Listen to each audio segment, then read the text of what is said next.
Bien, muchachos, continuamos entonces con nuestra explicación.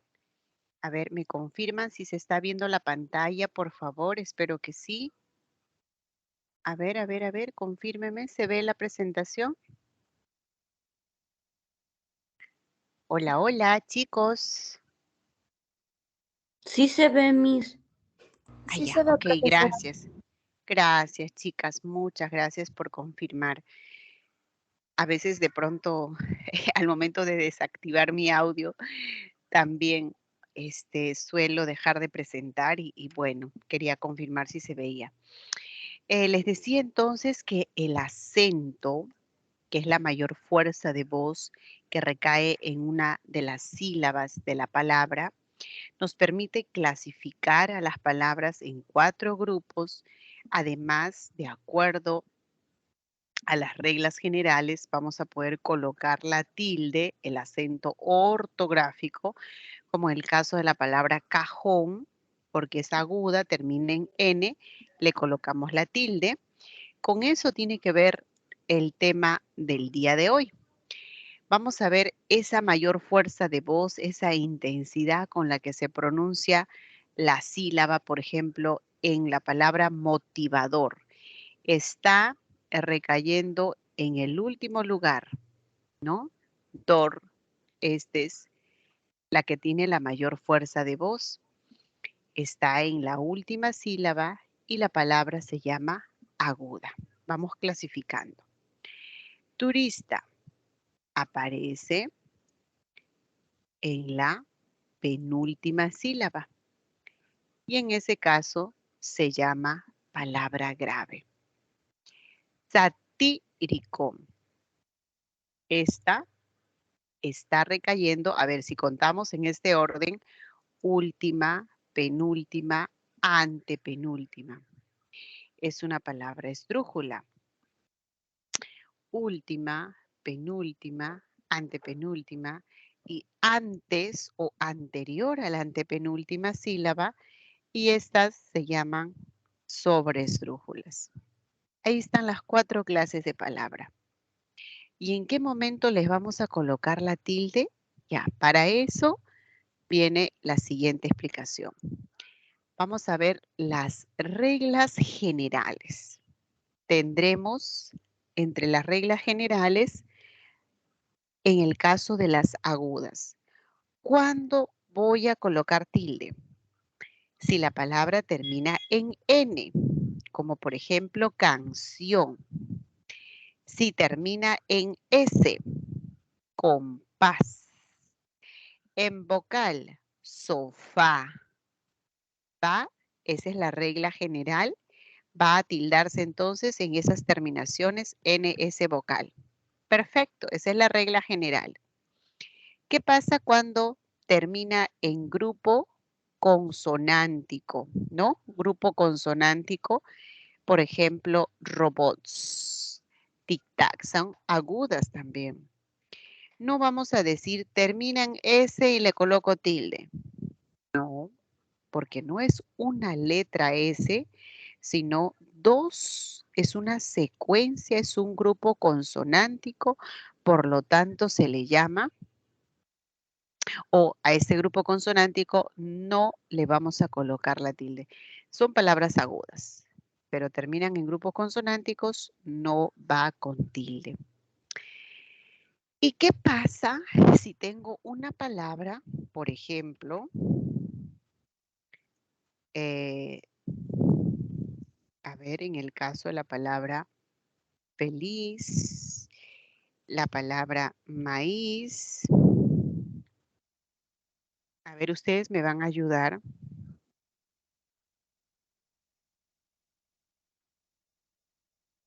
Ya, vamos a ver estas 2 palabritas. Son agudas. Pero ¿a cuál de estas le tendría que colocar tilde? ¿O ninguna de estas va con tilde? A ver, muchachos, analicen conmigo. ¿A qué se refiere con grupo consonántico? Buena pregunta, Andreita. Grupo consonántico es esto, la secuencia de 2 consonantes. En tic-tacs tienes la consonante C y la consonante S. En zigzags tienes la consonante G y tienes la consonante S. Eso se llama grupo consonántico. La secuencia de dos consonantes. En robots tienes T con S. ¿Está bien? Ese es el grupo consonántico. Entonces, si una palabra que es aguda termina en esta secuencia de consonantes o grupo consonántico, no le voy a colocar tilde de ninguna manera porque no está terminando la palabra propiamente en una S, sino que está en grupo de consonantes. En cambio, terminaría S cuando digo anís, ¿no? La consonante S, ahí sí. Pero tic-tacs no solo es S, sino va con la C y la S. Ya, ahí está la pregunta entonces. Em, Andrea, acabo de responder tu pregunta. A ver, Alexandra me dice que se tiene que colocar tilde a la palabra maíz. Ahora hay que retroceder a la 19 y ya. Por supuesto, vamos a retroceder. Ahí está. Ahí pueden hacer sus capturas también, por supuesto. Muchas gracias, Miss. De nada, hija. Entonces la pregunta era, ¿a cuál le colocamos tilde? Para empezar, ambas son palabras agudas, ambas. Pero, ¿le coloco tilde? A ver, feliz termina en Z. Aguda solamente se tilda cuando termina en NS vocal. Entonces no va la tilde. Pero la palabra maíz, si no coloco tilde, estaría mal. Es que se va a colocar tilde no porque se trate de regla general, sino porque esta palabra presenta un hiato acentual. ¿Recuerdan ustedes?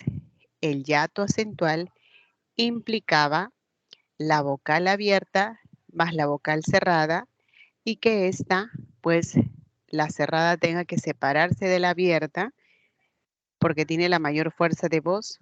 Esto era el hiato acentual. Por esa razón, le colocamos la tilde. Ahí está. Esto es importante que tomen en cuenta. No vayan a pensar, ¿qué pasó? ¿No está obedeciendo la regla? No, no se somete a la regla, ¿ya? Es un caso de hiato. Siempre se tilda. Ahora veamos las palabras graves. ¿Qué eran graves? Las que recibían la mayor fuerza de voz en la penúltima sílaba. ¿Cuándo se tilda? Cuando termina en una consonante diferente de N, de S o diferente de una vocal. Árbol no es N, S vocal, perfecto, entonces va con tilde. Tórax, césped, cárcel, va con tilde. ¿Y qué sucede cuando tenemos grupo de consonantes? Cómics. Esta es una palabra grave. Bíceps, forceps. Está terminando en dos consonantes. Cómics, la C y la S. Bíceps, PS. Forceps, PS. En palabras graves que terminan en grupo consonántico, dos consonantes, ¿verdad? Le colocamos la tilde, ¿ya? Le colocamos la tilde. Y también es importante recordar esta regla, importante, muy importante, en palabras graves como por ejemplo, leía.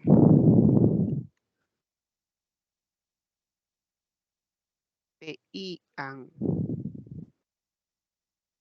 Oías, ¿no? Está pasando lo mismo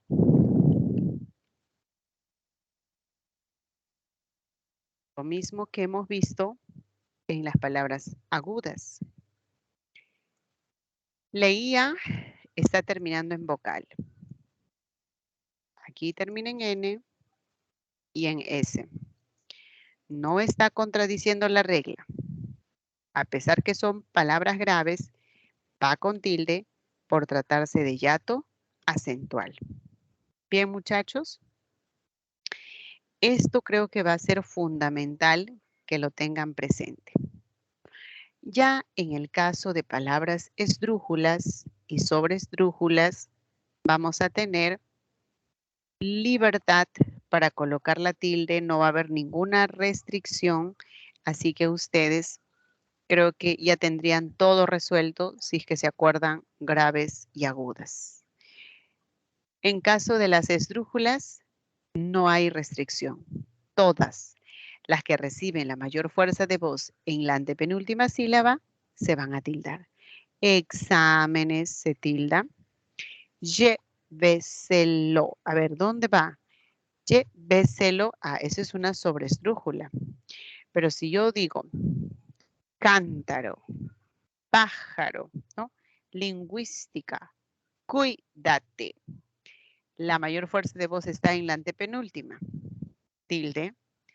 Y en la sobresdrújula, sin excepción, todas las palabras sobresdrújulas se van a tildar.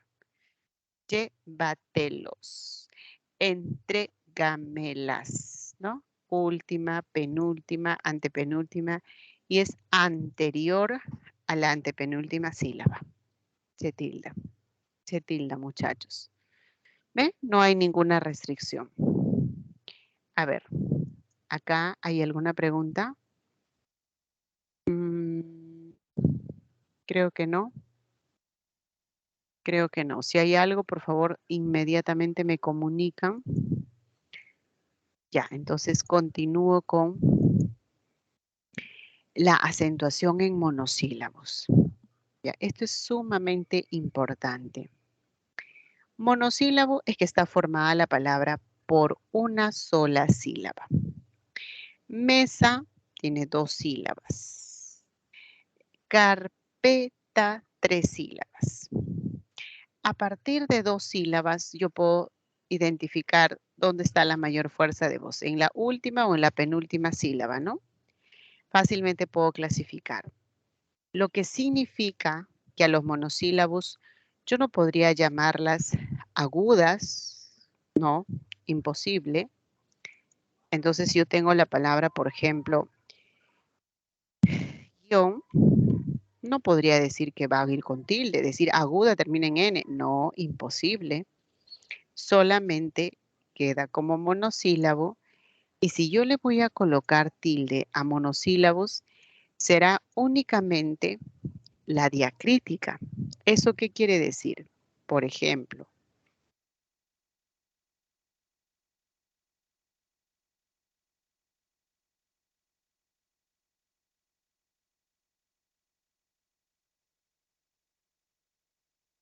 vamos a ver varios contextos.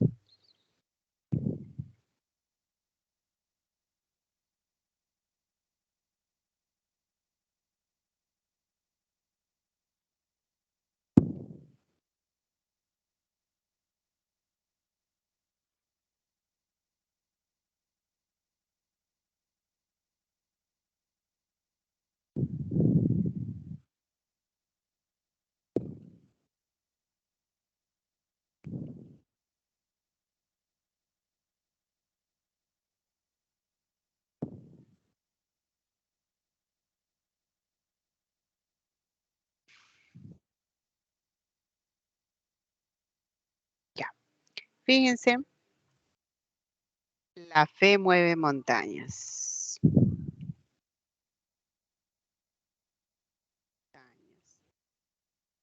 Este regalo es para ti.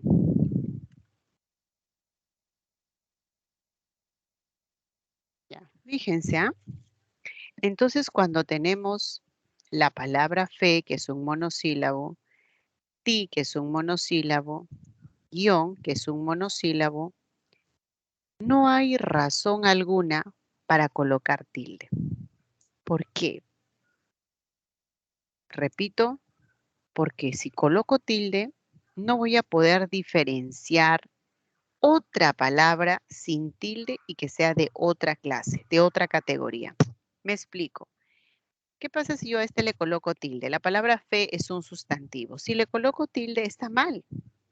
No existe otra palabra fe que cambie la categoría, que deje de ser sustantivo.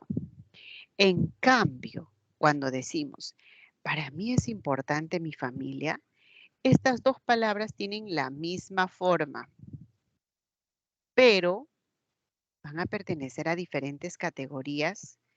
Es ahí donde voy a necesitar la tilde diacrítica. A la que le coloco la tilde pertenece a la categoría llamada pronombre. Y la que está sin la tilde corresponde a la categoría determinante y se llama determinante posesivo. Eso es muy importante. Con el simple hecho de colocar la tilde a uno, me ha permitido diferenciar clase de palabras. Ahí sí es necesario la diacrítica. Tú eres el orgullo de tu familia. Tengo la forma tú y la forma tú, pero no es la misma. Definitivamente no es. En este caso se refiere a la segunda persona. Yo primera, tú. Eso tiene que ir tildado. Es el pronombre personal. Mientras que tu familia, tu amigo, tu vecino, eso marca una pertenencia. Eso se llama determinante posesivo. Así ustedes pueden comprobar que sí es necesario utilizar la diacrítica, porque si uno va con tilde, el otro pertenece a otra categoría. La diacrítica nos va a permitir diferenciar significados y clases de palabra. Él, compara este él y el técnico. Él me dijo, ¿quién? Él, en lugar de decir Pedro, Juan, José, utilizo el pronombre. Él. El técnico va con un sustantivo. Por lo tanto, este se llama determinante artículo.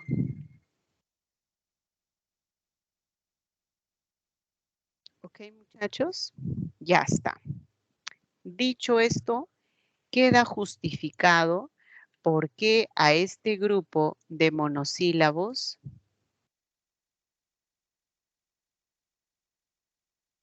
no le vamos a colocar tilde de ninguna manera. Vi, vio, dio, nunca le vamos a colocar tilde. ¿Qué pasa con río? Si digo río, el río rima que está contaminado, pues es un hiato acentual, va con tilde. Si digo, él se rió de tu participación, se rió, o la mayor fuerza de voz, pero no le voy a colocar tilde. Es un monosílabo, sí, pero no va con tilde. 3 o 4 panes. ¿Cuánto vas a comprar? 3 o 4. Ya no coloco la tilde en la disyuntiva o, ¿no? Porque no hay necesidad. No me voy a confundir con el 0, ya que hay diferencia de forma de altura. ¿Ya? Esto es importante que tengan en cuenta. Entonces, ¿cuáles son los monosílabos que sí necesita tildarse? Vamos a ver en unos instantes. Antes, fíjate en esta regla que pasa con los grupos vocálicos. Se someten a la regla, se someten. Cada vez que tengamos diptongos, triptongos o que tengamos hiato simple, vamos a aplicar la regla general. Tal es así que geólogo, por regla general, es esdrújula y se tilda. Paseo es aguda, acá hay un hiato, pero lo que importa es qué clase de palabra es. Ah, es aguda. Termina en vocal, lo tildamos. Tita es una palabra grave, termina en vocal, no coloco tilde. Sanción es aguda, termina en N, le coloco tilde. ¿Se dan cuenta? Con diptongos, triptongos y hiato simple funciona muy bien la regla general. ¿Dónde es que no se aplica la regla en hiatos? Hiato en lo que termine, no interesa. Raíz es aguda, termina en Z, no importa, va con la tilde. ¿Listo, muchachos? Hasta ahí. A ver, veamos si hay alguna pregunta. A ver, voy a preguntar. Ah, no, creo que me están preguntando ustedes. Ah, ya. Andrea nos dice que esos son los monosílabos. Sí, el, te, de. Ajá, esos son los que van a llevar tilde. Dice, hace referencia al verbo dar, lleva tilde. No, no, no, no, no. Cuidado, cuidado. Cuando nosotros hablamos del verbo, fíjate, cuando decimos el verbo, usted dé las gracias. Dé las gracias a los amigos. Mira, usted dé las gracias. Este de es igualito que este de, pero no es la misma palabra. La forma será igual. El primero corresponde a yo doy las gracias, usted dé las gracias. Este es del verbo dar. Es por ello que le voy a colocar la tilde. Corresponde al verbo dar. Y contrasta con este de, que es una preposición. Contra de este preposición. Pero no puedo yo pensar que este di, ¿no? Yo ya di mi cuota. No me pidan más. No hay una forma de contrastar con otra palabra, di, que sea tildada o que no esté tildada para cambiar la categoría. Imposible. Tenemos que buscar dos palabras donde sean semejantes y la única manera de diferenciarlos es por la tilde diacrítica. Así que respondiendo a la pregunta, a ver dónde está. ¿Quién me preguntó? Di. Andrea, no se tilda, hija, de ninguna manera. Cuando es di del verbo decir, es que di del verbo dar y di del verbo decir, los dos son verbo. No cambia la clase de palabra y no se tilda. Yo te di un chocolate, ¿está bien sin tilde? Está bien, Andrea. De del verbo dar siempre, solo la forma de, porque contrasta con la preposición. Y el di de decir no lleva, no lleva. ¿Por qué? Porque acabo de decir que no hay otra forma. Ustedes tienen que saber lo siguiente. Un di y otro di. Ya. Si a uno le coloco tilde, ¿qué cosa es? Nada. Tú di que yo te di. ¿Ya? Imagínate esa oración.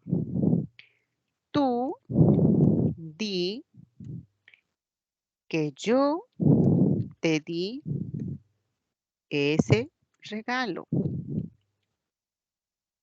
Tú di. Este es del verbo, el verbo decir.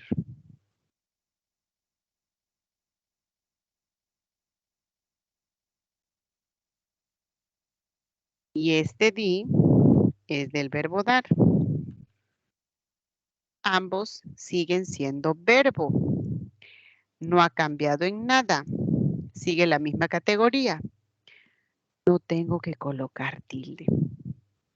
En cambio, en los demás, si a uno le coloco tilde es otra categoría y esta es otra categoría. Este es el mejor ejemplo para darnos cuenta. Verbo acá, verbo acá. ¿En qué cambió? Unos del verbo decir, otros del verbo dar. Pues sigue siendo verbo.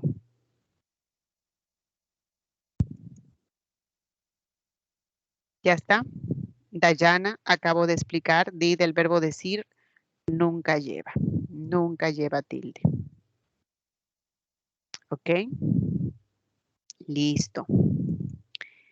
Bueno, ahora tienen acá una explicación mucho más ordenadita, con colores. Mírenlo, por favor, y me preguntan.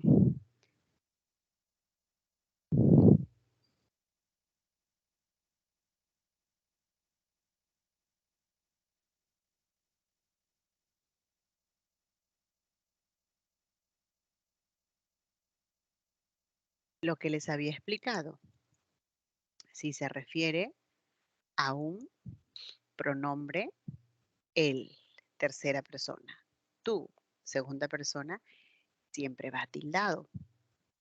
Un artículo, el auto, el libro, el árbol, tu casa, tu celular, un posesivo. No va. Un determinante siempre acompaña a un sustantivo y nunca se va a tildar. Mi casa es pequeña, pero bonita. Mi casa. No va. Pero si digo como pronombre, ¿ha traído un regalo para mí? No lo puedo creer.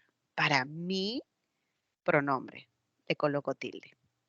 Entonces vamos a hacer una tarea en este momento.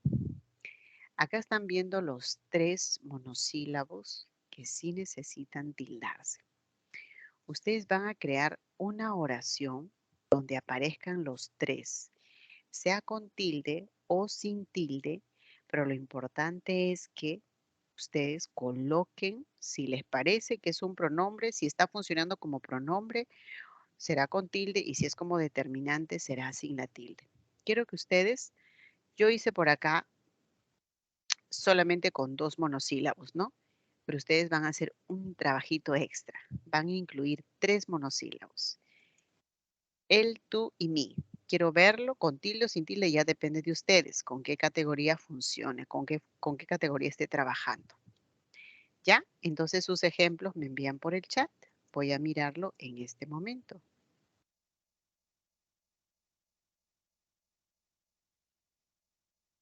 Abigail está muy bien, claro.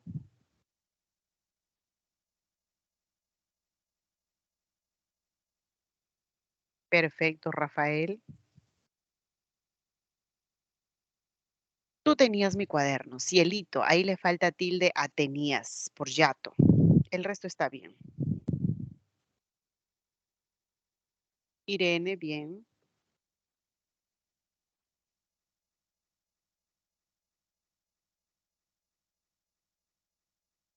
Bien. Abigail,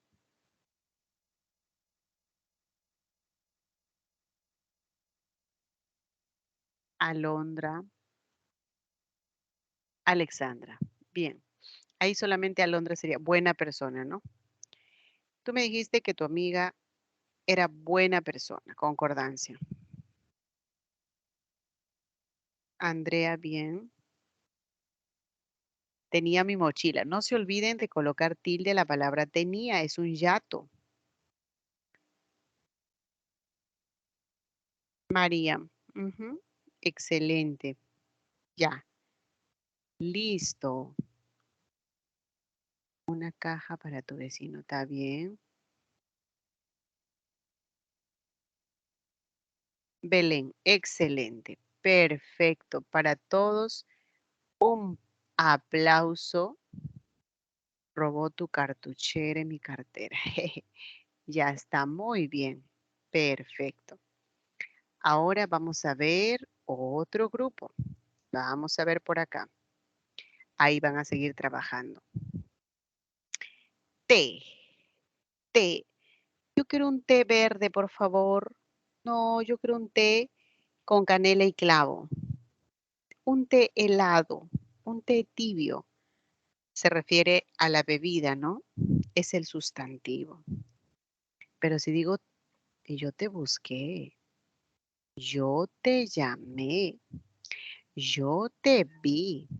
te como pronombre nunca se tilda, ¿no? Te fuiste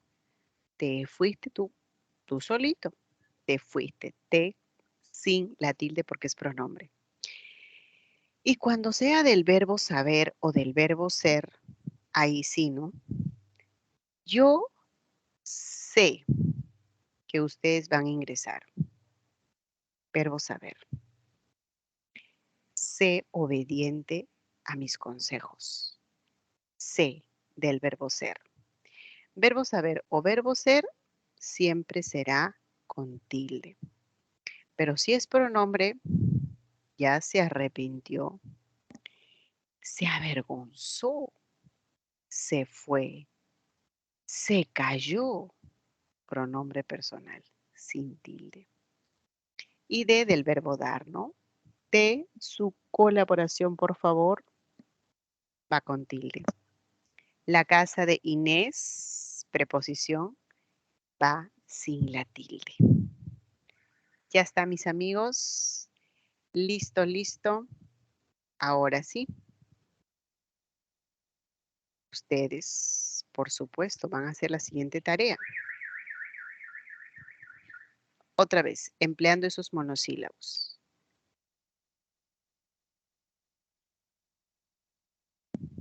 T, C y D. Y yo voy a mirar acá a ver quién está haciendo la tarea.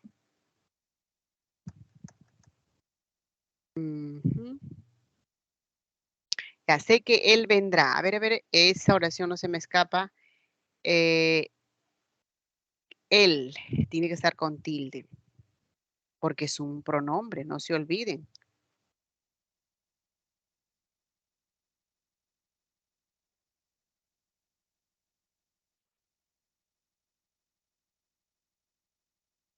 A ver, ¿cómo es esto, Alexandra? Quiero entender tu idea. Te escribí para que compres té de canela. Ya está bien. Sé que no puedo dormir tan tarde, por eso deja, deja, ¿cómo es eso? Déjate de, a ver, ¿cómo es eso, Alexandra? Déjate de mi celular, ¿cómo es eso?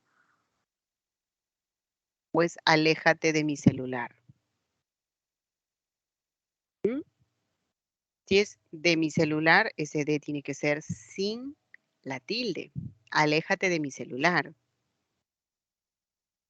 Sé que él vendrá, le falta la tilde a él. Bien, Dayana, Cecilia,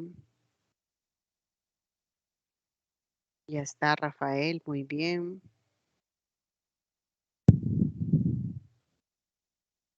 Del verbo dar.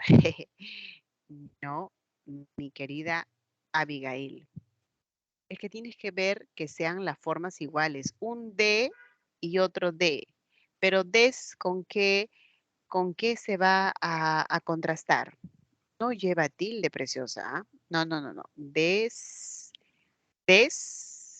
no, es que no tiene con qué contrastar. En cambio, de solita sí contrasta con de preposición y de verbo. Des no lleva. Cielo, bien. Yasmín, María, Dylan, Andrea, bien.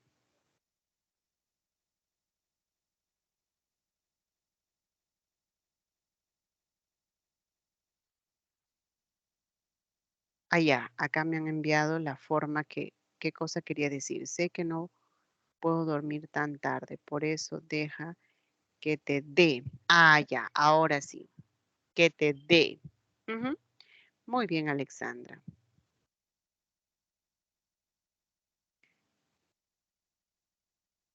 Ya, María, bien. Se fue, Dayanita, la palabra fue nunca se tilda. Nunca, nunca, nunca. No hay la palabra fue que sea con tilde una categoría y otra sin la tilde otra categoría. No, fue no lleva tilde jamás. Ujú. Ya, a ver otro. Excelente. Se retiró. Dylan. Tilden retiró porque es aguda.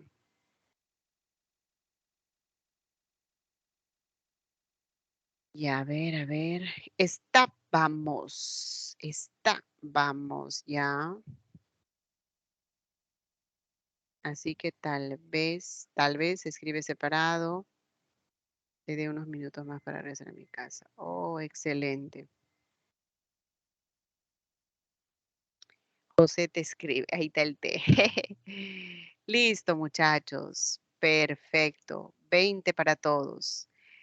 Ahora, con la palabra más, hay que tener cuidado. Más, ella te quiere cada día más. Más no te lo dice porque es tímida. Más, como adverbio de cantidad, se tilda. Más no te lo dice, es pero no te lo dice. Entonces ahí equivale a la conjunción pero y va sin tilde. ¿Van a ingresar a San Marcos? Sí, por supuesto. Afirmación. Ganó el sí en el referéndum. Es un adverbio sustantivado. Solo piensa en sí mismo. Qué egoísta. Como pronombre se tilda. Pero si es conjunción o nota musical, ¿no? Do, re, mi, fa, sol, la, si, no va. Como conjunción puede ser la condicional o la completiva, nunca se tilda, ¿no? Si me ayudas, te invito a un helado. Condición. La palabra aún se tilda cuando equivale a todavía, a ese adverbio temporal. El doctor aún no ha llegado, espérele un momento. Todavía no ha llegado, está diciendo, ¿no?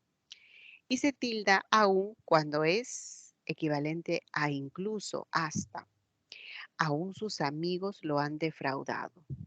Eso es incluso sus amigos lo han defraudado.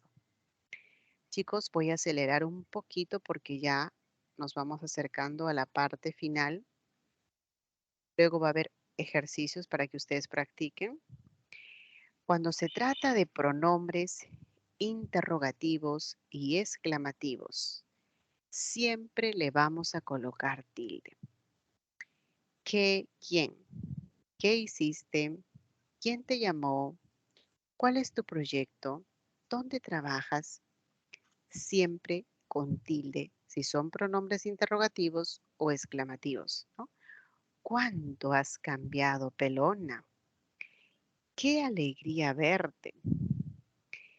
Exclamación. Y van a ir sin tilde como relativos o como conjunciones. Relativos, su antecedente es un sustantivo, ¿no? La diseñadora decoró la casa donde vivimos. ¿Qué casa? Donde vivimos. Julio, quien es arquitecto, quien se refiere a Julio, un relativo. Y cuando se refiere a las conjunciones, canta que canta. Ahí es una conjunción copulativa. Prometió que volvería. Es una conjunción completiva. Está tan cansado que no quiere cenar. Es una consecutiva. Esa lista de conjunciones se las voy a presentar, me parece la siguiente, subsiguiente clase, no se preocupen. Así que por ahora, solo recuerden que van con tilde los interrogativos y los exclamativos. Por favor, si pueden hacer captura de pantalla, se los voy a agradecer mucho.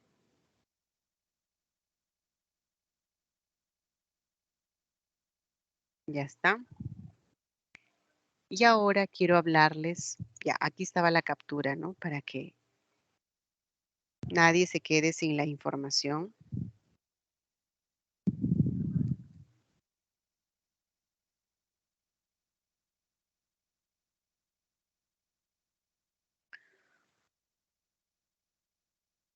Las formas complejas, hay palabras como por ejemplo,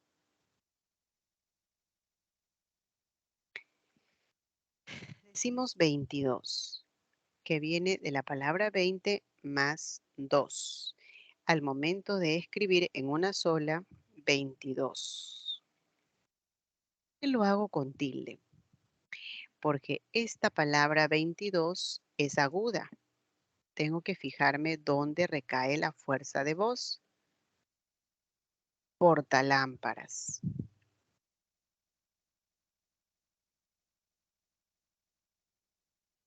¿Por qué le colocaré tilde? Porque es una esdrújula.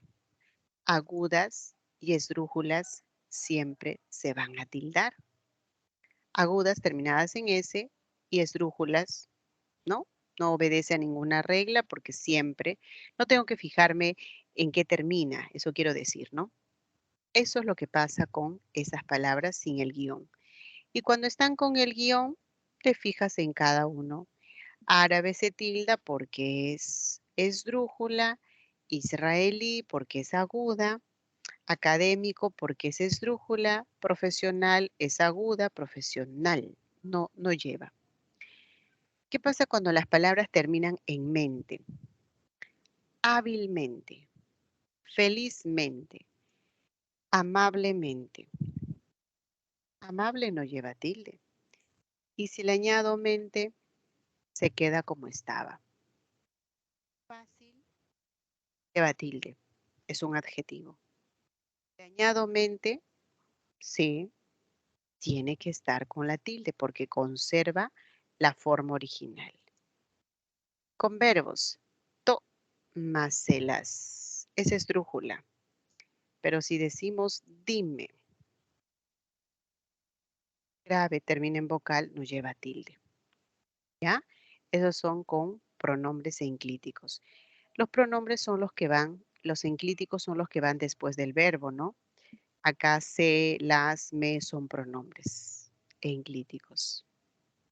Ok, chicos, a ver, hagan una captura.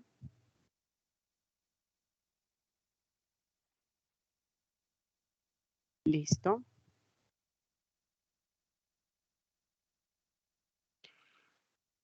La escritura de porque, separado y con tilde. ¿Por qué no me llamaste? ¿Por qué? Está preguntando. Debe estar separado con tilde. A esa pregunta, ¿por qué no me llamaste? Porque estaba dictando clases. Le doy una causa, ¿no? Un motivo. Le explico, le doy una razón. No te llamé porque estaba dictando clases. Va junto y sin tilde. Dime el porqué de tu viaje. El porqué va junto y con tilde. Eso significa el motivo de tu viaje. Y cuando está separado y sin la tilde, equivale a la preposición más un relativo, más un pronombre. La razón por que te retiras. Eso es como la razón por la cual te retiras. Desconoce los motivos por que no asistió. Los motivos por los cuales se hace ese reemplazo suficiente para saber que estamos en la forma separada sin tilde. Por favor, haz una captura y luego vamos a ver el último ejercicio para empezar con la práctica.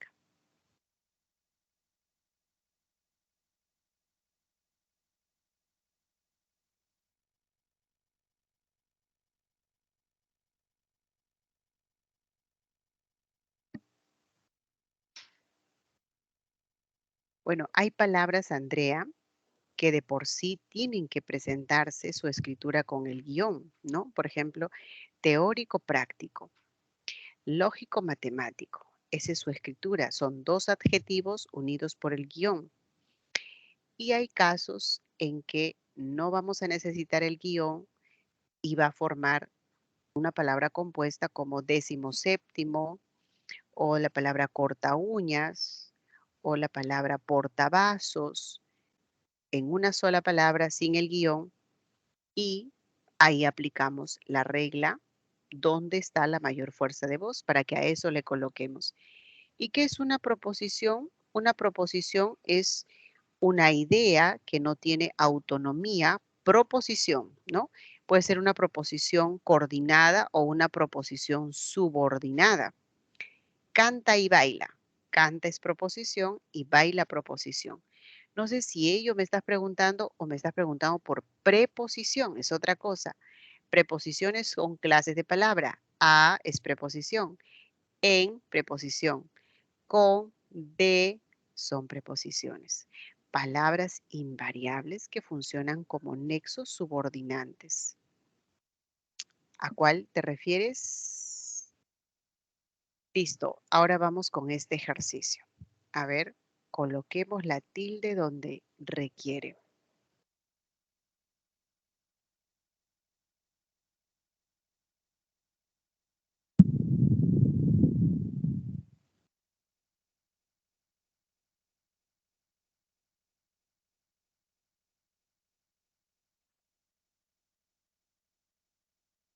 Hábil requiere tilde, guía por yato, dirigió por aguda, 22 aguda, transeúnte por yato, fácilmente conserva la forma, ¿no? Si fácil llevaba tilde, conserva, vía por yato, caótica, esdrújula, congestión, una aguda. Me parece que con ello ya, a ver cuánto, o sumando ustedes también la E, ¿no es cierto? Ahí, vamos a marcar acá. El tiempo nos va ganando. Qué pena, es un tema muy extenso. Escribe el acento tú, P, si vas. Tú tiene que ser con tilde, porque ellos sí afirman, ¿no? Sí irán con tilde por aguda. Él se fue, pronombre, pero no sé, verbo saber, si vendrá. No sé si vendrá. ¿Estamos? Yo sé qué es lo que más le afectó. Verbo saber.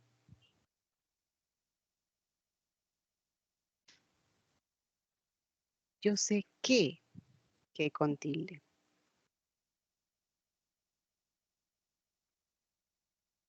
Lo que más cantidad y afectó por aguda terminada en vocal. Todavía mantiene, aún mantiene. Se tilda porque equivale a todavía su inquebrantable fe. Fe no lleva, ¿no? Bebió por aguda más vino, cantidad, pero este más equivale a pero, no se embriagó. Cuando más equivale al pero, que es la conjunción, va sin tilde. Y embriagó con tilde porque es aguda. Bien, muchachos, ahí tenemos toda la explicación, la solución y creo que ahora podemos pasar tranquilamente a la práctica.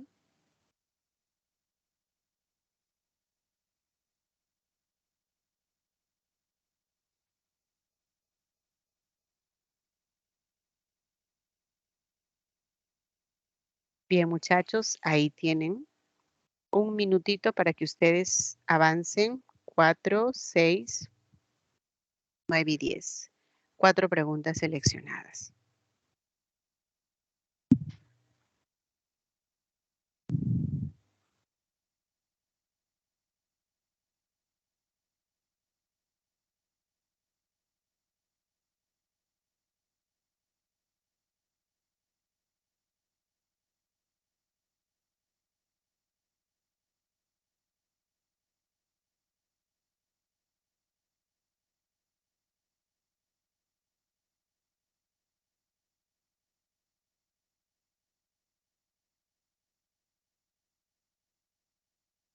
A ver, las palabras que necesitan mayúscula Vamos a resaltar.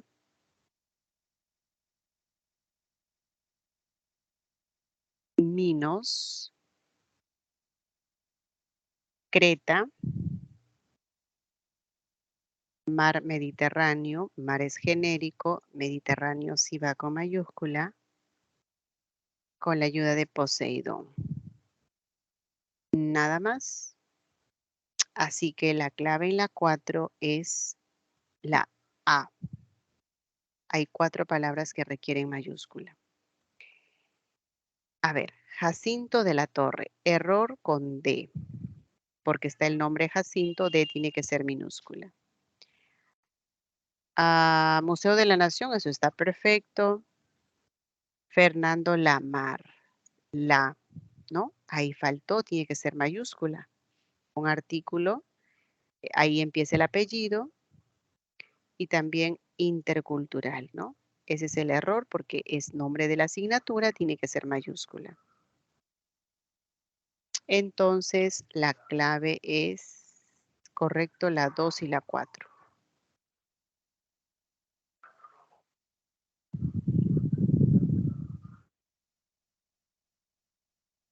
A ver, ¿cuántas tildes se ha omitido? Es difícil, difícil tilde, saber con precisión científica cómo las personas concibieron el tiempo en el pasado. Ahora la mayoría, Yato, de nosotros diría que la forma en la que funciona el tiempo es bastante obvia. Nuestro presente se convierte en pasado tan pronto como ha sucedido.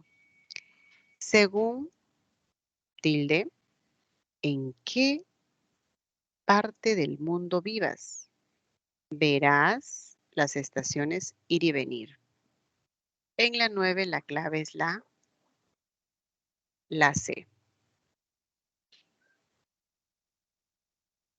¿Sí? Ahí están las 9 palabras. Miss, una consulta, ¿y por qué cómo lleva tilde?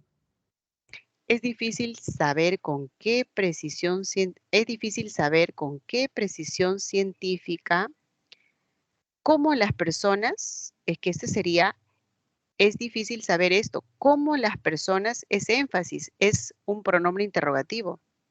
Saber cómo las personas, es difícil saber eso, cómo las personas concibieron el tiempo. Es un pronombre interrogativo. Ahora, no necesita signo de interrogación todavía para marcar una pregunta. Hay preguntas que son indirectas. Por esa razón es que iría con tilde. En cambio, tan pronto como ha sucedido, esta es una conjunción y va sin la tilde. Esa es la razón. En la 10, Gracias. ok, la palabra fe no lleva, es un monosílabo. No sé qué vendrá más adelante. Ya, eso está perfecto. Verbo saber y qué, un pronombre interrogativo.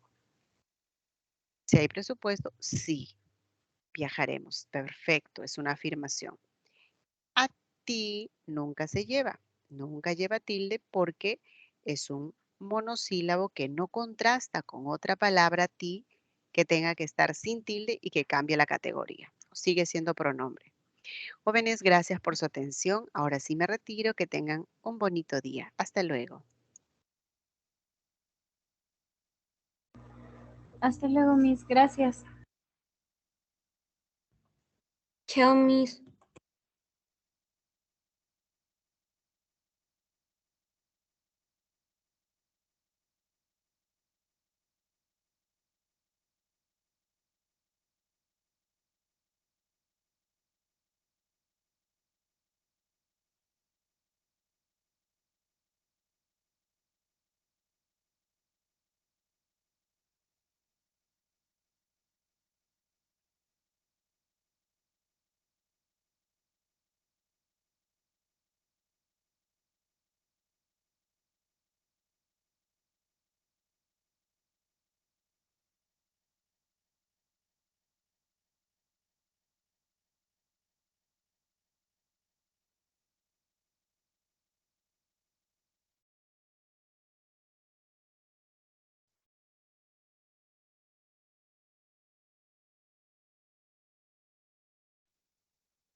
Muy buenos días, chicos. ¿Qué tal? ¿Cómo están?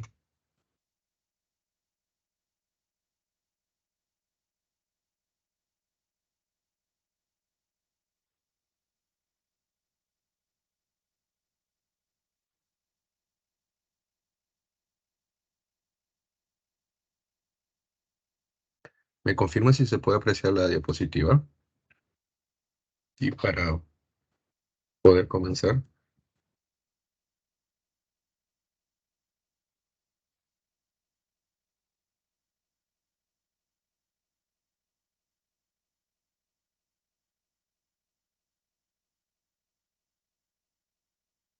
Bien, chicos, ¿me confirma si se puede apreciar la diapositiva de la semana número 3 en geografía? Se Sí puede se ve, ya, profesor. listo, ya podemos observar entonces los puntos que nos va a tocar desarrollar, ¿no? Hidrografía y climas del Perú. Es bastante largo, ya les voy comentando, así que vamos a procurar sintetizar. Lo que sí les recomiendo de todas formas es darle una lectura a la separata, ¿no? Ahí podemos ya de una manera más articulada darle un poquito más de contenido a lo que sería el tema. Bien, vamos empezando entonces con hidrografía. Es la ciencia que se encarga de la descripción de todas las aguas existentes sobre la superficie continental. Hablamos de ríos, lagos y las que pueden ser objetos de presamiento. Se trata también de apuntar a la localización, las condiciones fisiográficas en las que se encuentran, por ejemplo, en estado sólido, líquido, además de describir también lo que sería el régimen, ¿no? La cantidad, el volumen y por último el aprovechamiento, cómo se puede acceder al recurso hídrico, por ejemplo, con el manejo de cuencas hidrográficas, ¿no? Entonces, chicos, en términos general, la hidrografía es la ciencia que se encarga de estudiar las aguas continentales y su aprovechamiento. Las aguas continentales en general se consideran como aguas dulces, ¿no? ¿Por qué? Porque su contenido de salinidad es mucho menor en comparación a las aguas oceánicas, que dicho sea de paso son las más abundantes. Bien, entonces podríamos decir que el recurso hídrico, ¿no? Que ocupa más del 70% de la superficie terrestre, podría considerarse un recurso abundante. Pero si tratamos específicamente de las aguas que son más aprovechadas, las dulces, las continentales, ahí la situación cambia, ¿no? Porque es muy reducida en comparación a las aguas oceánicas. ¿Ya, chicos? Bueno, entonces, en cuanto a la hidrografía de nuestro país, vamos a tener que identificar tres grandes regiones, ¿no? Tres regiones hidrográficas o conocidas también como vertientes. Bien, chicos, ¿qué es una vertiente? Es el conjunto de unidades hidrográficas. Vamos a resaltar eso, que será una unidad hidrográfica cuyos ríos drenan a un punto en común o que desembocan en un mismo mar y en ocasiones en un mismo lago. Entonces, vamos a señalar que hay un conjunto de redes, canales, ¿no? Cuyos ríos van a desaguar, descargar sus aguas en un punto en común. Entonces, por eso se denomina vertiente, ¿no? Porque vierten sus aguas a un cuerpo en particular, que puede ser un océano, puede ser un lago. Profesor, es por eso que nosotros tenemos una vertiente del Pacífico. Claro, hay unidades hidrográficas que finalmente aportan sus aguas a este océano. Tenemos la vertiente del Titicaca, ¿no? También pequeñas unidades hidrográficas que finalmente descargan sus aguas en un lago. Y tenemos la vertiente del Amazonas, donde una serie de unidades hidrográficas a través del río Amazonas descargan sus aguas en el Océano Atlántico, ¿no? Ahí tenemos la vertiente del Amazonas o vertiente atlántica. Bien, ahora profesor, me causa extrañeza, ¿no? Sorpresa ese Nombre, unidades hidrográficas. ¿Qué quiere decir? Chicos, tiene que ver con el espacio limitado por líneas divisorias de aguas. ¿Y qué es una divisoria de aguas, chicos? Ustedes saben que los ríos recorren desde los puntos altos hasta los puntos bajos, ¿cierto? Por una cuestión natural, gravedad. Entonces, la divisoria de aguas serían los puntos altos. Es como el tejado a dos aguas de una vivienda, ¿no? El tejado a dos aguas. Entonces, chicos, podemos con la caída de la lluvia o con el deshielo de un glaciar que se encuentra en la parte más alta, en la cúspide, en las cumbres nevadas, tener o discursos a un flanco o hacia el otro. Entonces, los puntos altos se constituyen como divisorias de aguas. Bien, tenemos una enorme, gran cordillera. Es el principal sistema divisor de aguas que tenemos, ¿no? Ahora, en términos más locales, reducidos, chicos, podríamos también tener entonces territorios que se encuentran irrigados por una unidad hidrográfica, como podemos ver aquí, ¿no? Ojo con esto. Vean la imagen, chicos. Podemos apreciarlo. Ahí tenemos, por ejemplo, no un solo canal, tenemos varios. Tenemos, sin embargo, la posibilidad de identificar un canal principal y otros secundarios, ¿no? Esos secundarios le aportan sus aguas al canal principal y se conocen como afluentes, tributarios, aportantes. Sin embargo, también pueden haber pequeños canales que descargan, restan. A esos los llamamos emisarios o efluentes. Bien, ahora, cuando dos canales se encuentran, ese punto se reconoce como la confluencia. Bien, son términos entonces que seguramente ya los conocemos, pero vamos a procurar no dejarlo muy en claro porque de aquí en adelante lo vamos a mencionar recurrentemente, ¿no? Bien, chicos, entonces, ahora hay otro término que aparece, espacio limitado, ¿no? Por puntos altos, divisorias de aguas. Por ejemplo, esto podría ser perfectamente la unidad hidrográfica del río Rímac, ¿no? El río Rímac, que es un curso principal. Hay cursos secundarios como el río Santa Eulalia, que es un afluente, le aporta sus aguas, ¿no? El río Blanco. Entonces, esa sería una unidad hidrográfica. Bien, otra unidad hidrográfica sería la del río Chillón. Otra sería la del río Lurín. Bien, ahora, hay algo más que señalar. Otro término que aparece.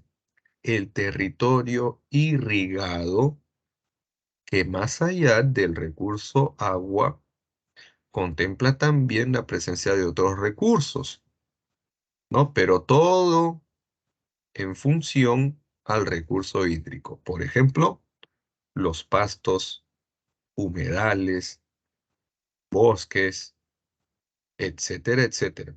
Ahí aparece el término de cuenca hidrográfica. ¿Ya, chicos? Entonces, ¿qué es la cuenca hidrográfica? Es la unidad territorial que presenta diversos recursos naturales y donde se establece una población. El término cuenca surge para hablar de lo que sería la gestión. Bien, vamos a tenerlo en cuenta. Entonces tenemos tres vertientes hidrográficas, como ya señalamos, ¿no? La Autoridad Nacional del Agua, que es la institución adscrita al Ministerio de Desarrollo Agrario y Riego, nos presenta esta clasificación. Tres regiones naturales, perdón, tres regiones hidrográficas, tres vertientes. Tenemos, ¿no? De la cadena occidental de los Andes hacia el flanco occidental, ¿no? La cadena occidental es la principal divisoria de aguas, chicos. Hacia el flanco occidental, la vertiente del Pacífico. Ahí podemos identificar 62 cuencas. Bien, Luego tenemos desde la cordillera occidental hacia el oriente, la vertiente del Amazonas, con 84 cuencas. Bien, y ahí donde apreciamos en el suroriente, ¿no, chicos? En la región altiplánica tenemos la vertiente del Titicaca, con 13 cuencas. Bien, ahora veamos algunas características importantes, ¿no? En virtud a la vertiente del Pacífico, podríamos decir que su origen es glacial, niveo y pluvial. ¿A qué nos referimos con origen entonces, chicos? A la formación, ¿no? Considerando incluso el primer discurrimiento, que en muchas oportunidades entonces se da por el deshielo de los glaciares. Bien, el deshielo de los glaciares. Está en las cumbres más altas, ¿no? Por encima de los 5.000 metros sobre el nivel del mar. También niveo por precipitaciones sólidas, que luego pues se descongelan, ¿no? Se derriten. Y por último, las precipitaciones, que pueden activar, ¿no? Algunas quebradas, algunos subescurrideros. ¿Ya? Cuando las lluvias se presentan, ¿no? En determinadas estaciones del año, vamos a tener ahí la activación de algunas quebradas, algunos cursos, como por ejemplo la de Guaycoloro, ¿no? En la cuenca del río Rímac. Bien. Ahora, la naciente de la vertiente del Pacífico está especialmente en la cadena occidental de los Andes, ¿no? Por ejemplo, ahí tenemos al Nevado de Paca, donde nace el río Rímac, ¿no? El Nevado de Corte, donde nace el río Chillón. Bien, tenemos por ahí el Nevado de Surococha, donde nace el río Lurín, y algunos otros más. Bien, profesor, todos los ríos de la vertiente del Pacífico nacen en los Andes peruanos. Uy, eso sería dato, ¿no? Hay algunos ríos, especialmente los que recorren por Tumbes, que nacen en los Andes ecuatorianos. Llámese río Zarumilla, llámese río Uyango-Tumbes. Y también podríamos considerar otro como el Chira, ¿no? Pero bueno, eso es dato. Como tema general podríamos señalar cadena occidental de los Andes peruanos. Ya, chicos, es más general.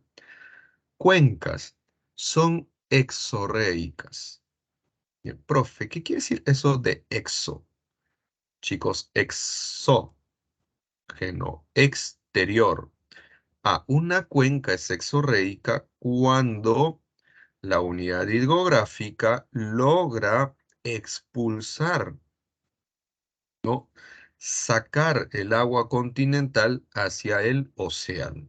Entonces, chicos, sale del continente. Eso es exorreica. Bien. Algunas, algunas cuencas son arreicas. Bueno, chicos, si exo hace referencia a lo exterior, no a lo externo, el prefijo a hace referencia a carencia, ¿no? Ausencia. Las cuencas arreicas son las que no logran desembocar. Bien, cuando un río presenta una cuenca, entonces, arreica es porque sus aguas o se evaporaron o se filtraron al subsuelo. Bien, pero no termina pues siendo expulsada al océano. ¿Ya, chicos?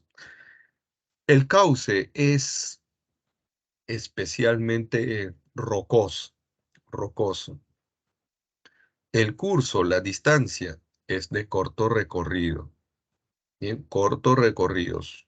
No veamos, por ejemplo, el Rímac tiene un recorrido de 160 kilómetros, no más.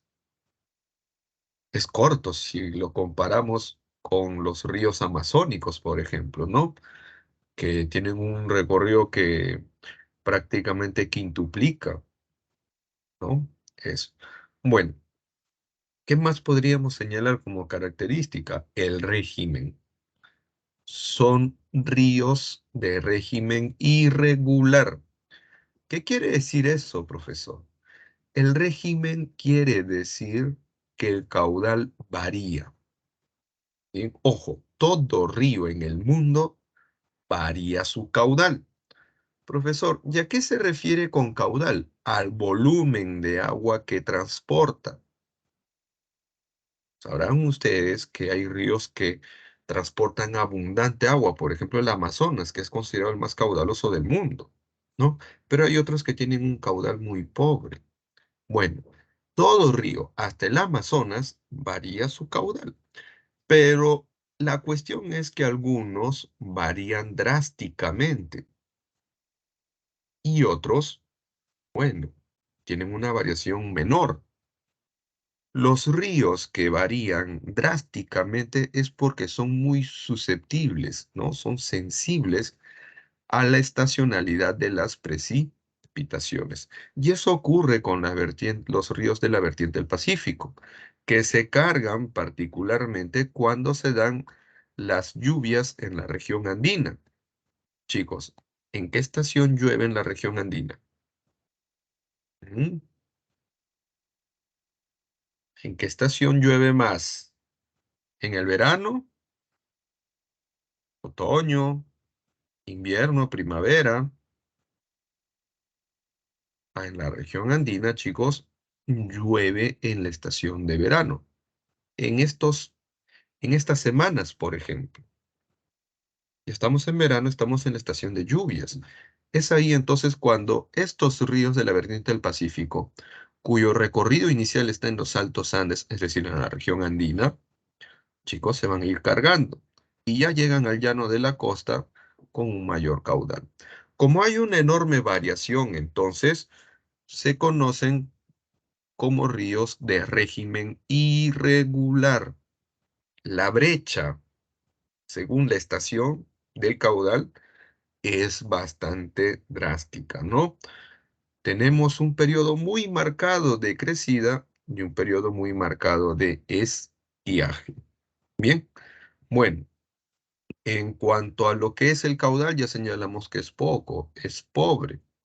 Y si señalamos la escorrentía, la fluidez, no el flujo del agua, eso va a variar o va a depender de la pendiente del terreno, ¿no? Va a depender de la pendiente. Bueno, chicos, la influencia está en la pendiente del terreno y llámese pendiente al grado de inclinación, ¿no? Si el suelo tiene mayor inclinación, la torrente será mayor, ¿no? El descenso puede ser violento y puede tener una gran capacidad de erosión, una gran energía, ¿no?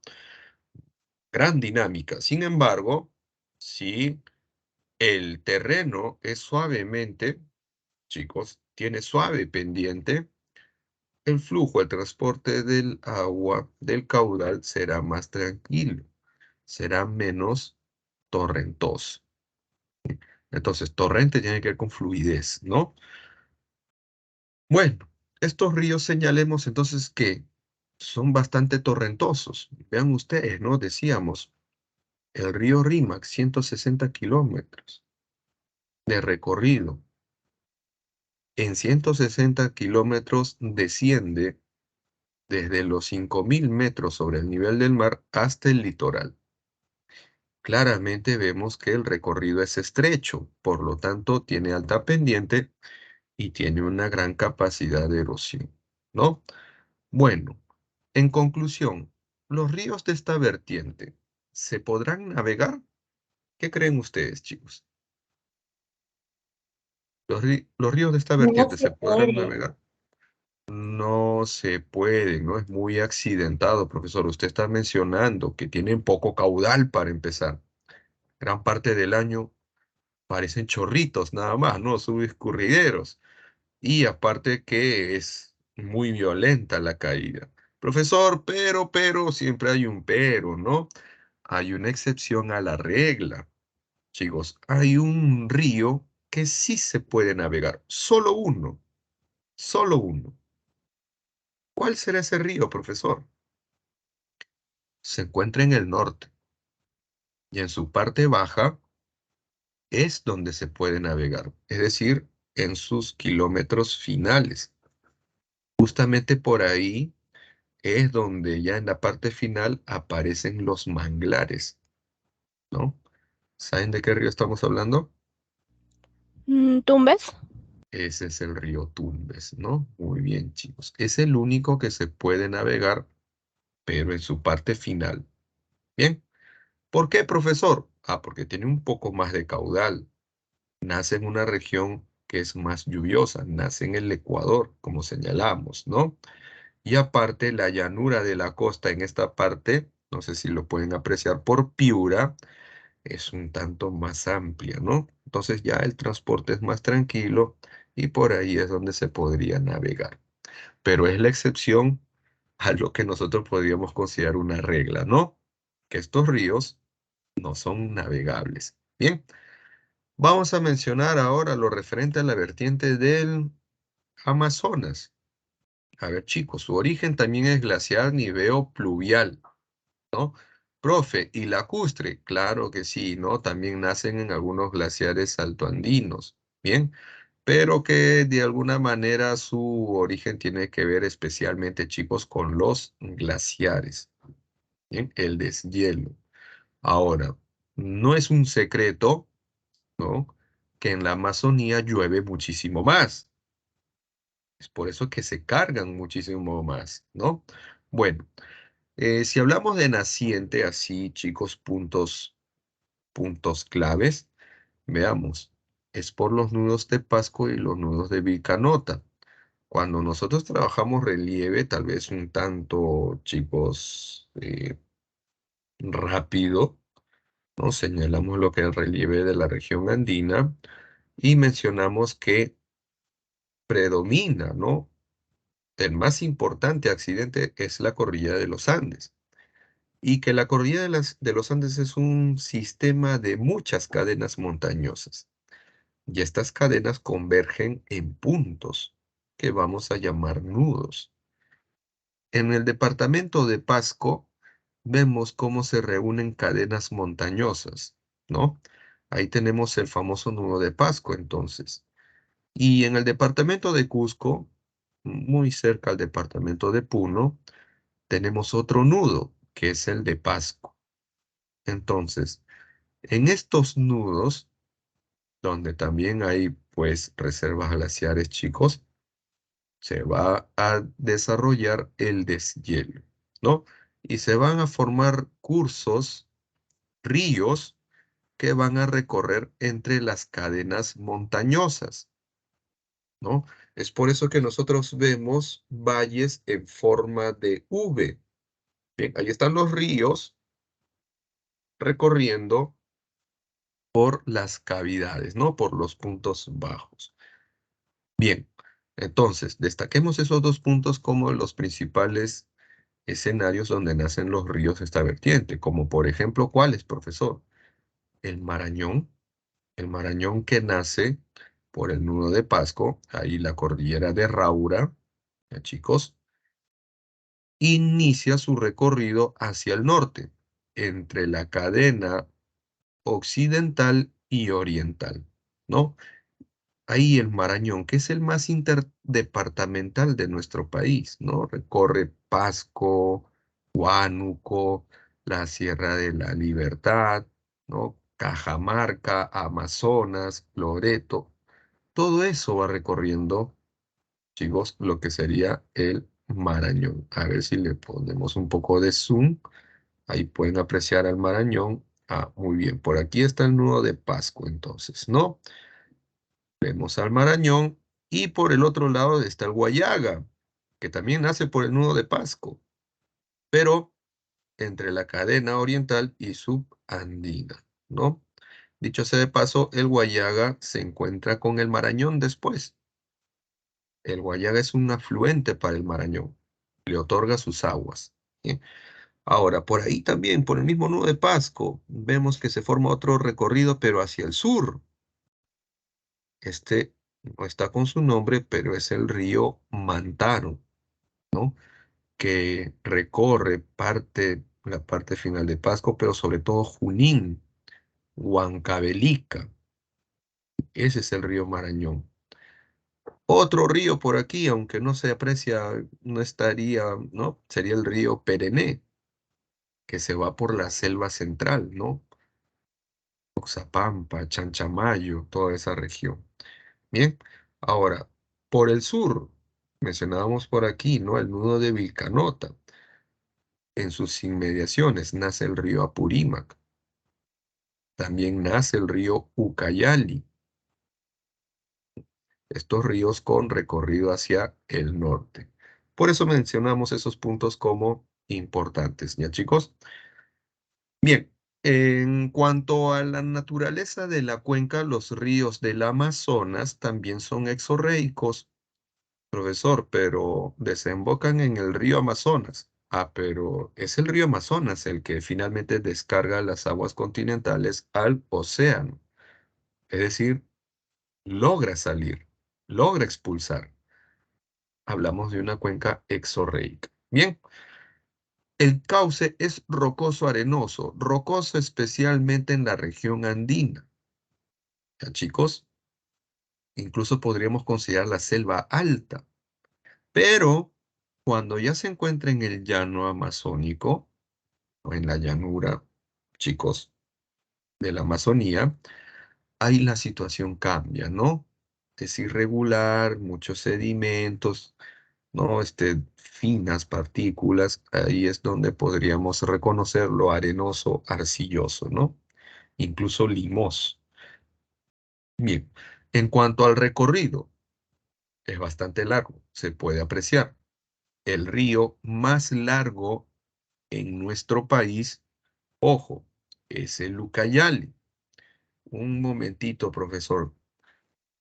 Yo tengo entendido que el río más extenso del mundo es el Amazonas. Y el Amazonas recorre territorio peruano. Claro, chicos. Pero el recorrido que tiene nuestro país no supera a la longitud que tiene el Ucayali. La mayor parte del recorrido del Amazonas está en territorio brasilero, ¿no? A eso nos referimos. Exclusivamente en nuestro país, más longitud tiene el río Ucayali. Y, dicho sea de paso, importante eje de comunicación, ¿no? Fluvial. Hay localidades de nuestra selva baja, chicos, a las que solo se llega por río, ¿no? Bueno, ya vamos adelantando entonces que estos ríos son navegables, ¿no? Bien, en cuanto a lo que es el régimen, chicos, es regular, porque siempre están cargaditos, llueve mucho. Hay variación, hay crecida y estiaje, sí, pero la brecha es mínima. Bien, el caudal obviamente es abundante, siempre están cargados, ¿no? Y en la llanura, como señalamos, es especialmente donde se pueden navegar, ¿no? Donde se constituyen importantes ejes de comunicación. Son torrentosos en su curso superior. Ojo, es ahí donde también se puede aprovechar para construir centrales hidroeléctricas, ¿no?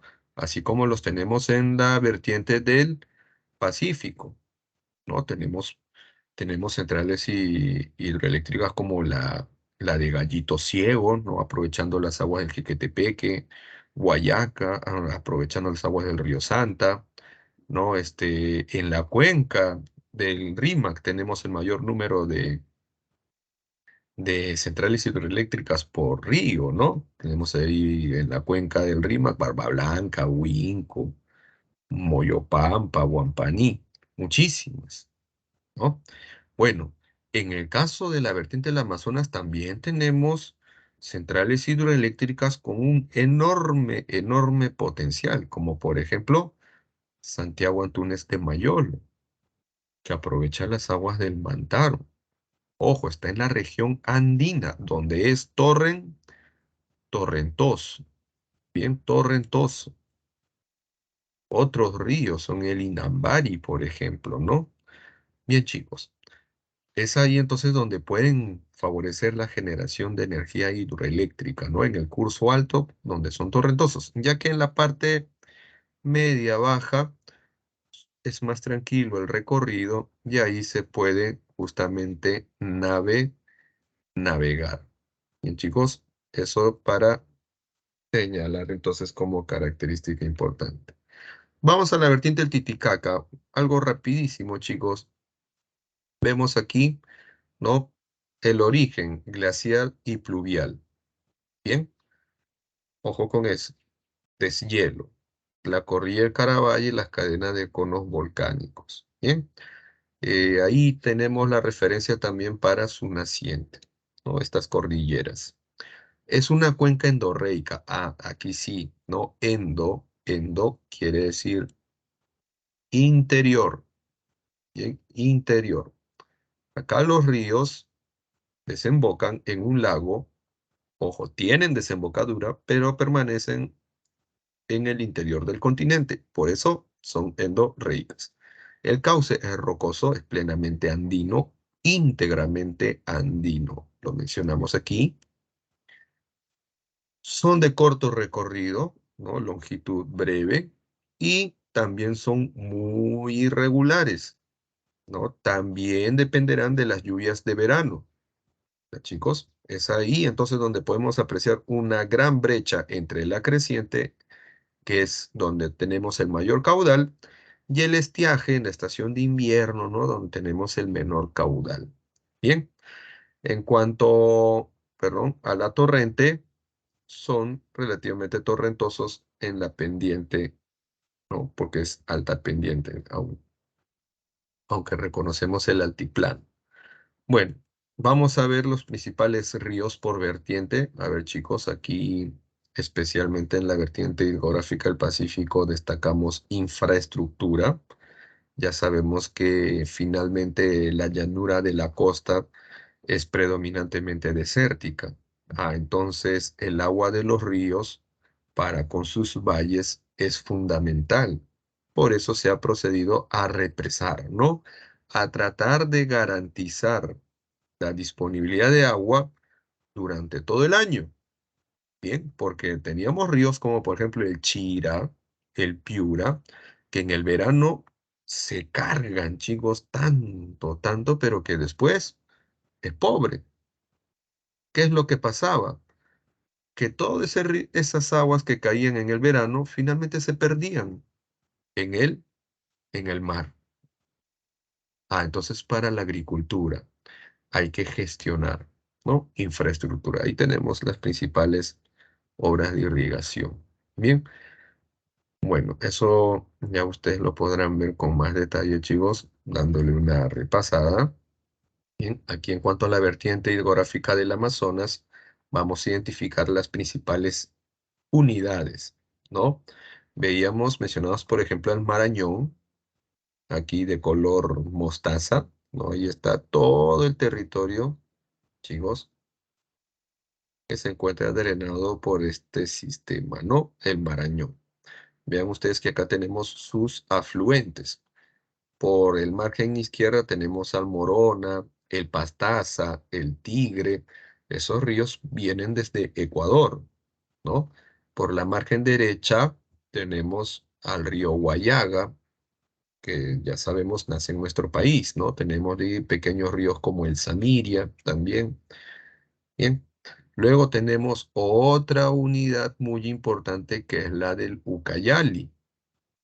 Ya señalamos que el Ucayali es el río de mayor longitud en nuestro país, pero veamos quién es o cómo se forma el Ucayali. El Ucayali se forma de la unión del río Tambo y el río Urubamba. El Tambo se forma de la unión del río N y Perené. Y el río N se forma de la unión del río Mantaro y Apurímac. Ojo con eso. Ahí tenemos la famosa región del Brain, ¿no? Valle de los ríos Apurímac, N y Mantaro. Selva alta, ¿no? Ahora, una cuestión importante es que por el Apurímac es donde tenemos el recurso más lejano, ojo, el discurso, el deshielo más alejado que aportará sus aguas al Amazonas, ¿no? Eso se da en el departamento de Arequipa, ¿ya, chicos? En el Nevado Quehuisha. Ahí con nombre de Apacheta se inicia un pequeño riachuelo que finalmente aportará sus aguas adoptando diversos nombres, ¿no? Como Yoqueta, Hornillos, Chingos, al Apurímac. ¿Sí? Pero ojo, ¿qué es lo que tenemos que reconocer? Entonces, si el río Amazonas es considerado el más largo del mundo es porque se considera su naciente más remota en los Andes occidentales de Arequipa, en el Nevado Quehuisha. Bien. Bueno, luego tenemos otras unidades importantes también, como la de Madre de Dios. Veamos aquí la de color turquesa. Ahí tenemos ríos secundarios como el Manu, muy famoso, tal vez por el área natural, ¿no? El Parque Nacional que se encuentra por ahí. Tenemos Tambopata, también muy famosa, ¿no? Como área natural protegida por su gran biodiversidad, ¿no? Luego tenemos otras unidades que así como el de Madre de Dios, se reúnen con el Amazonas ya en territorio brasilero, ¿no? Tenemos el caso del río Purús, aquí de un color fucsia, ¿no? Más intenso. Y finalmente el río Yurúa, que es pequeñito, ¿no? Se encuentra en Ucayali y se va hacia el Brasil. Bien, bueno, señores, entonces hay que tener en cuenta eso, ¿no? Una gran red cuando hablamos de la vertiente del Amazonas. Por eso, cuando hablamos del Amazonas, hablamos de una intercuenca, gran intercuenca, es la más grande del mundo. Bien, supera la del Río de la Plata, supera la del Mississippi, supera la del Nilo, a todas. Vertiente hidrográfica del Titicaca. Principales ríos. A ver, por aquí, por el norte tenemos al Suches. Véase que, a ver chicos, por aquí le metemos un poquito de zoom. El Suches. Parte de su curso sirve como límite natural, pero eso por el norte, porque hay otro río que también parte de su recorrido sirve como límite natural. Ese es el río Desaguadero. Ah, pero en este caso es por el sur del lago, ¿no? Entonces, Suches y Desaguadero podrían ser reconocidos por eso, ¿no? Por actuar como límites naturales. Otro río muy importante es el Coata, chicos, porque en sus márgenes se encuentra la ciudad de Juliaca, que es una de las más importantes de nuestro altiplano, ¿no? Otra ciudad importante sería la de Puno, que dicho sea de paso es la capital, ¿no? Del departamento, pero esta se encuentra más contigua al propio lago.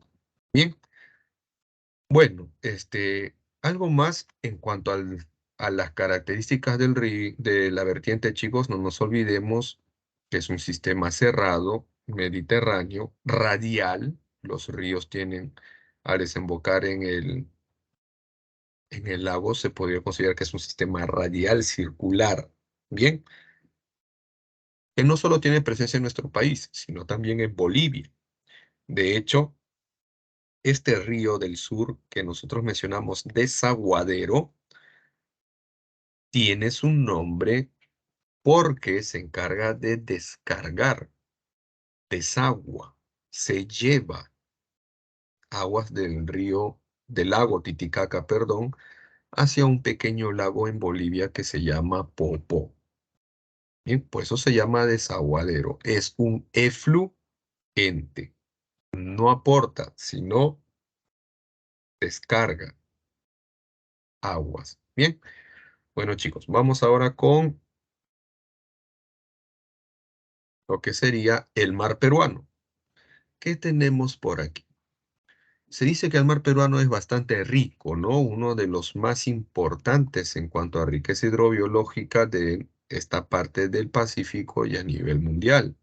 Ahora, nuestro país desde mediados del siglo pasado, desde el año 47 para ser más exactos, reivindica soberanía sobre las 200 millas adyacentes a nuestras costas, ¿no? Ahí tenemos el decreto emitido por el gobierno de Bustamante y Rivero, quien decía que los pueblos del Pacífico, por ser bastante pobres, ¿no? Por tener suelos poco productivos, les asistía el derecho al acceder a los recursos hidrobiológicos, ¿no?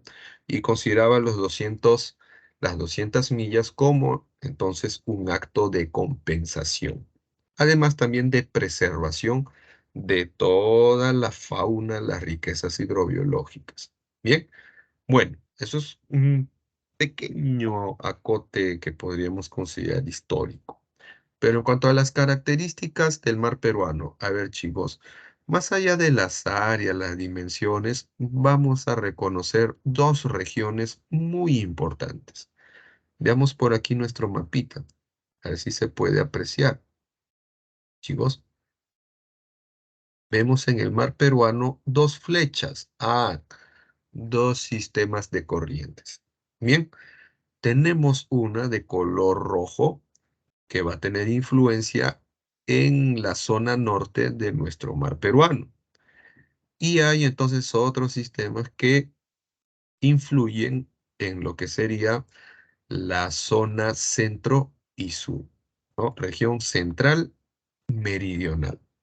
¿Ya, chicos? Entonces, ¿qué es lo que vamos a apreciar? La diferencia de temperaturas, ¿no? Aquí en donde está la flecha roja, vean ustedes corriente del Niño, lo que predominan son aguas cálidas.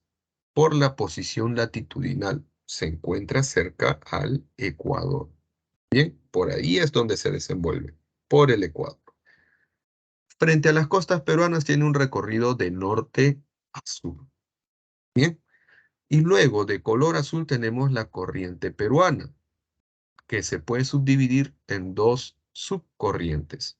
La corriente costera, que está más pegadita al litoral, por algo se denomina costera, es de menor profundidad, también dicho sea de paso. Y tenemos la corriente oceánica, que se encuentra adentrada, ¿no? Más alejada del litoral, es más profunda y por mayor profundidad también será de menor temperatura. Bien, bueno chicos, eso en cuanto a lo que vendría a ser características generales, aquí en nuestro cuadrito de principales características ya tenemos más detalle, ¿no? Vean ustedes cómo la temperatura varía desde el sur hacia el norte, vemos cómo se incrementa, ¿no? Poco a poco. Aquí en la zona sur tenemos las aguas más frías, entonces. El color, vean ustedes, en el norte es azul plomizo y en el centro sur es verdoso. Bueno, también por ahí tiene otras tonalidades, profesor. Yo lo he visto, ¿no? El mar contaminado, ya. Pero lo que sí no podemos negar es que tiene una tonalidad verdosa. ¿Y a qué se debe eso, profesor? Al al fitoplancton, ¿no? Al fitoplancton. Bien. Sí, el fenómeno de afloramiento. ¿Qué quiere decir eso, profesor? Que las aguas frías, a ver chicos, mucha atención, esto es clave. Las aguas frías son de mayor salinidad, ¿bien? Tienen mayor salinidad. Y entonces al encontrarse más sales disueltas, no, o sea, hasta hablamos de cloruros, silicatos, fosfatos, nitritos, chicos, como tiene más masa disuelta, entonces tiene más densidad.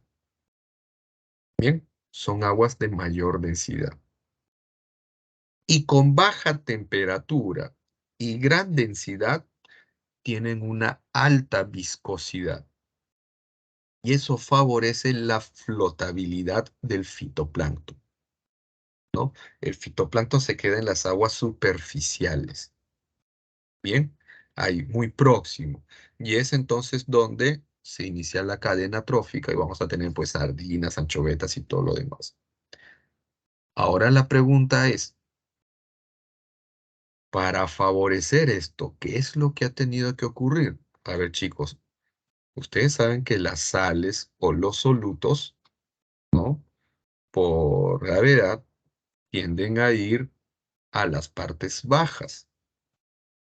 Entonces, las aguas más frías, más saladas, se encuentran en las partes bajas, pero por alguna cuestión ascienden, suben a la superficie. Y eso se debe al paso de los vientos, ¿no? Los vientos alisios, que se encargan de arrastrar las aguas superficiales. Y entonces se desarrolla todo un ciclo, ¿no? Las aguas profundas ascienden a ocupar el lugar de esas aguas superficiales que han ido siendo arrastradas, ¿no? Y es así entonces como el fitoplancton, si bien es cierto está cerca por el litoral, también, chicos, también, ¿no? De alguna manera va siendo arrastrado y le puede dar una riqueza a nuestro mar hasta por una distancia de 150 millas. Pero lo más rico evidentemente está más cerca al litoral, ¿no? En las primeras millas. ¿Ya, chicos? Bien, esperemos que hayamos podido explicar de la mejor manera lo que es el fenómeno de afloramiento, lo que nos da entonces un enorme potencial hidrobiológico y también económico, ¿no? Bien, chicos, ahora veamos lo que es el manejo de cuencas. Bien, ¿qué es eso, profesor? Cuenca señalamos que era la unidad territorial, ¿no? Que se encontraba limitada por divisorias de aguas. Que más allá de la unidad hidrográfica, que el recurso hídrico, chicos, tenemos otros recursos. Bien, veamos. Es una de las formas de administración de un territorio que fomenta la integración social. Entonces la cuenca, chicos, surge como una alternativa de unidad territorial para la gestión. Bien, administración. ¿Cómo se manejan las cuencas? Vamos a ver qué es lo que implica. Planificar el desarrollo con una visión integral de la cuenca. Perfecto. Considerando todos sus límites, todos sus recursos naturales y la población ahí presente. Tomar medidas para conservar o restituir la cobertura vegetal. Siempre importante. Donde hay vegetación, hay lluvias. Donde hay vegetación, el suelo está protegido y no se erosiona. Tiene mayor cohesión. Bien, donde hay vegetación, se recargan los acuíferos al haber más lluvias. Tercer punto, evitar la contaminación de las aguas en toda la cuenca. Claro que sí, imagínense, en las partes altas en la región andina puede desarrollarse minería. Profe, si se arrojan relaves, contaminado está, ¿no? En la parte media ya podemos tener una gran presencia poblacional. Actividades como la agricultura, la ganadería, plaguicidas, pesticidas. En la parte baja, mayor asentamiento poblacional, grandes ciudades, descargas residuales, ¿no? Aguas servidas. Tenemos aguas industriales, ¿no, chicos? Diversas fuentes que pueden contaminar el agua. Pero más allá del agua, no nos olvidemos que también el suelo es importante. Los bosques, los pastos y todo, ¿no? ¿Cuál es el objetivo? El uso racional y sostenible de los recursos naturales, del suelo, los bosques y el agua.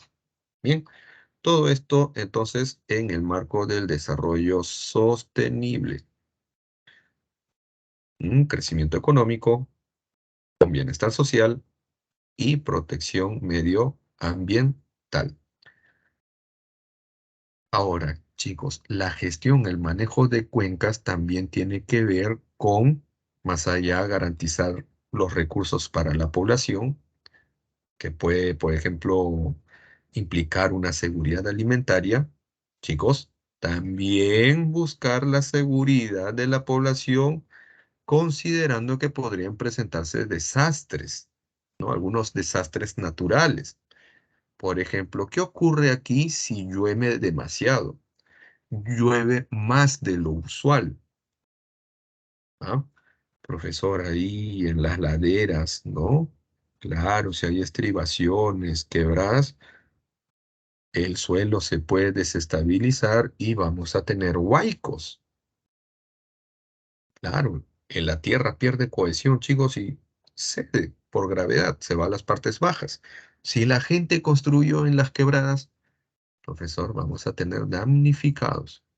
Bien, podemos hablar también de, chicos, una recarga, una sobrecarga del cauce, ¿no? Un mayor caudal. Entonces, ¿Qué ocurre con las personas que viven cerca? ¿Qué pasa con los campos agrícolas? Profesor, se pierden pérdidas económicas, materiales y hasta puede ser de vidas, ¿no? Entonces, previendo eso, podríamos tener el caso opuesto, ¿no? Las sequías, ya ni qué decirlo, ¿no? Pero previendo esas condiciones, entonces, urge también la aplicación de la gestión de riesgos, ¿no?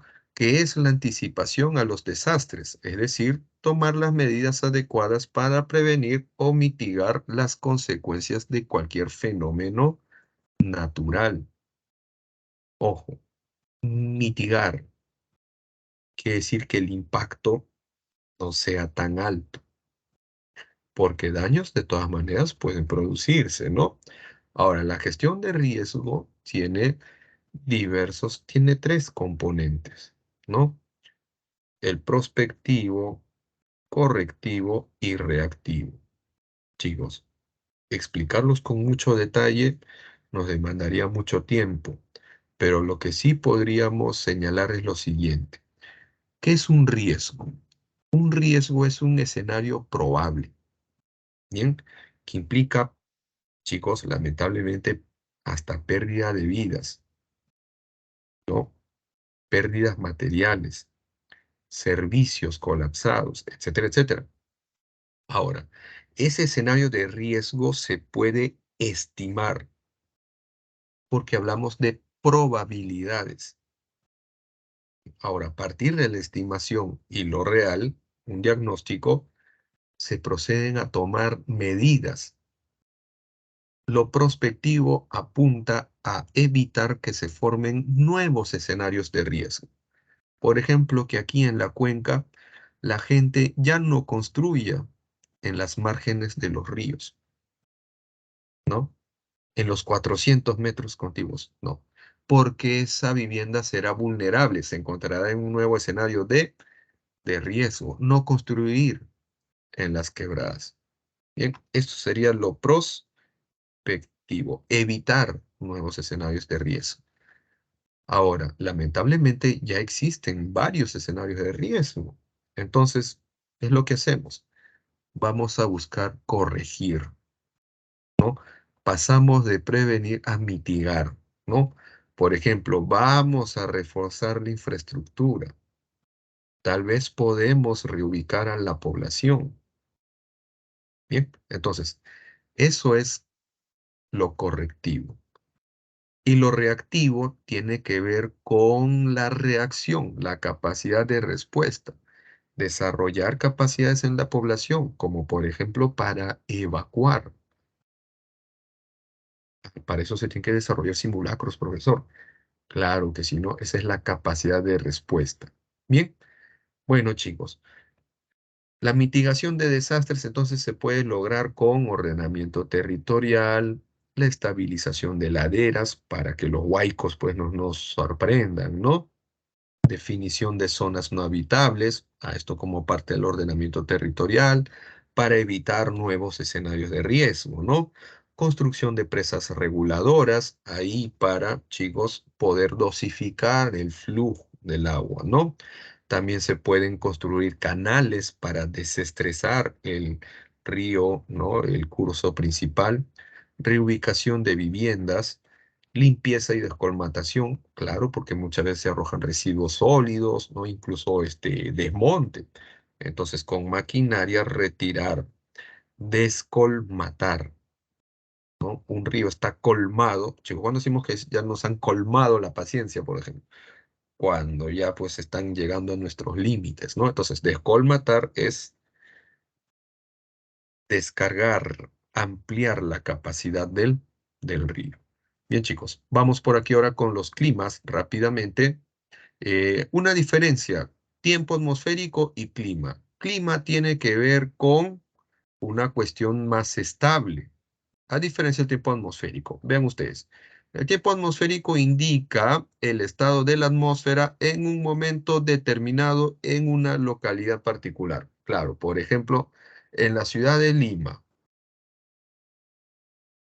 Profesor, nublado, disculpe medio, que me interrumpa. Hay receso ¿sí? ahorita.